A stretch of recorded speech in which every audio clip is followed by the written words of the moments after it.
یہ حضرت کی ایک بڑی خدمت تھی جس کے اثرات آج بھی نظر آتے ہیں۔ حضرت محمد تیگ علی کی زندگی کا سب سے اہم مقصد تبلیغ اسلام تھا۔ وہ لوگوں کو اسلام کی صحیح تعلیمات بتاتے، انہیں نیکی کی طرف بلاتے اور برائیوں سے روکتے۔ ان کا تبلیغ کا طریقہ بہت محبت بھرا تھا۔ وہ کبھی زبردستی نہیں کرتے تھے، پہلے خود عمل کر کے دکھاتے اور پھر دوسروں کو سکھاتے۔ وہ کہتے تھے کہ اسلام امن کا دین ہے، ہمیں سب سے اچھا سلوک کرنا چاہیے، چاہے وہ مسلم ہو یا غیر مسلم۔ ان کی تبلیغ کا اثر یہ ہوا کہ لوگ ان کی طرف کھینچے چلے آتے۔ جو لوگ نماز نہیں پڑھتے تھے ان کی صحبت میں آ کر نماز پڑھنے لگے، جو برائیوں میں ملوث تھے توبہ کر لیتے۔ یہ تھی ان کی تبلیغ کی طاقت، محبت، اخلاق اور عمل سے تبلیغ کرتے۔ حضرت محمد تیگ علی کی پوری زندگی خدمت خلق کے لیے وقف تھی۔ عام لوگوں کی تعلیمات میں ان کے بہت سے واقعات بیان کیے جاتے ہیں۔ لنگر کا انتظام باقاعدگی سے ہوتا، جہاں غریب اور مسافر کھانا کھاتے، کوئی بھوکا نہیں رہتا۔ بیماروں کی عیادت کرتے، دعا کا انتظام کرواتے، جن لوگوں کے پاس علاج کے پیسے نہ ہوتے آپ ان کی مدد کرتے، یتیموں اور بیواؤں کا خاص خیال رکھتے، ان کی ضروریات پوری کرنے کی کوشش کرتے، جھگڑوں کا فیصلہ کرتے، لوگوں کے درمیان صلح کرواتے، آپ کوشش کرتے کہ معاشرے میں امن رہے۔ یہ سب خدمات وہ بلا کسی لالچ کے کرتے تھے، صرف اللہ کی رضا کے لیے۔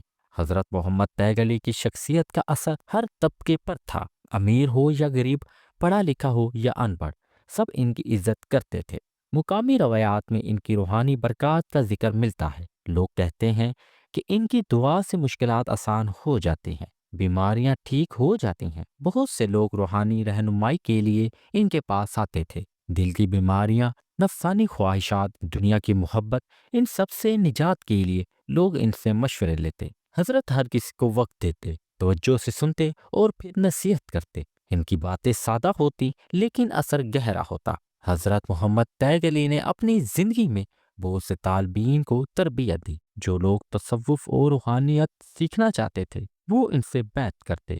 روایات میں ذکر ملتا ہے کہ ان کے پاس سب سے پہلے گدی نشین محمد ابراہیم تیگی ہوئے۔ کیا ہے حالانکہ تمام شاگردوں کی تفصیلی فہرست محفوظ نہیں، 1819 میں لیکن جب جو یہ واضح بچہ رہی پیدا کہ ہوا ان کا تو سلسلہ گاؤں آج والوں نے بھی کہا جاری ہے کہ گویا آج بھی للہ گاؤں خانقاہ میں واقعی عبادانیہ اللہ میں کا ان بندہ جانشین پیدا ہوا۔ لوگوں کی روحانی والدین تربیت نے کر نام رہے رکھا ہیں۔ ان کے غلام نبی، شاگردوں نے آگے اور جا گاؤں کی کر بھی نسبت سے اسلام لقب کی بنا خدمات کی، للہ ہی۔ لوگوں کو یہ بچہ تعلیم دی بالکل اور عام گھرانے حضرت میں کے مشن پیدا کو ہوا، آگے بڑھایا۔ لیکن یہی تو والدین اولیاء دونوں اللہ کی دیندار تھے۔ خاصیت ہے۔ وہ والد صاحب اپنے خود بعد بھی ایسے تھوڑا لوگ بہت چھوڑ دینی جاتے علم ہیں رکھتے جو تھے۔ ان کی وہ تعلیمات گاؤں کو میں زندہ لوگوں کو رکھیں۔ نماز روزہ حضرت محمد سکھاتے تیگ علی تھے۔ کی تعلیمات آپ کا کے بچپن میں ظاہر بنیادی ہونے والی مقصد لوگوں کو اللہ خصوصیات کے اب قریب یہ لانا بات تھا۔ دلچسپ ان ہے کی کہ تعلیمات بچپن میں ہی جو سے اہم غلام نکات نبی تھے میں کچھ وہ یہ خاص ہیں۔ علامتیں پہلی ظاہر تعلیم ہونے اللہ سے لگی۔ محبت ہے۔ وہ دوسرے انہوں نے بچوں کے سکھایا ساتھ کہ اصل کھیلتے بھی تھے، کامیابی اللہ لیکن کی اکثر محبت میں اکیلے ہے۔ میں بیٹھ کر دنیا کی کچھ محبت دل سوچتے سے رہتے۔ نکال دو، جب اللہ کو دوسرے دل بچے میں کھیل بسا لو۔ کود میں دوسری مصروف ہوتے تعلیم تو ذکر وہ اللہ، مسجد میں اللہ جا کا کر ذکر بیٹھ کرتے جاتے۔ رہو، ابھی لا نماز الہ کا وقت الا بھی اللہ نہیں کہتے ہوتا، رہو۔ یہ لیکن ذکر وہ دل کو وہاں صاف بیٹھ کر کرتا ہے، روح قرآن کو کی آوازیں سکون سنتے دیتا ہے۔ رہتے۔ تیسری والدین تعلیم پریشان خدمت ہوتے خلق ہے کہ اللہ کہیں کی یہ بچہ مخلوق کی بیمار تو خدمت نہیں، کرو، لیکن غریبوں وہ کی بالکل مدد کرو، تندرست تھے۔ بیماروں کی آپ کا عیادت کرو والد سے اور ہی یتیموں کا ابتدائی تعلیم سہارا کا بنو۔ حصول۔ چوتھی تعلیم اخلاق جب حسنہ غلام ہے، نبی اچھے 6 سال اخلاق کے ہوئے اپناؤ،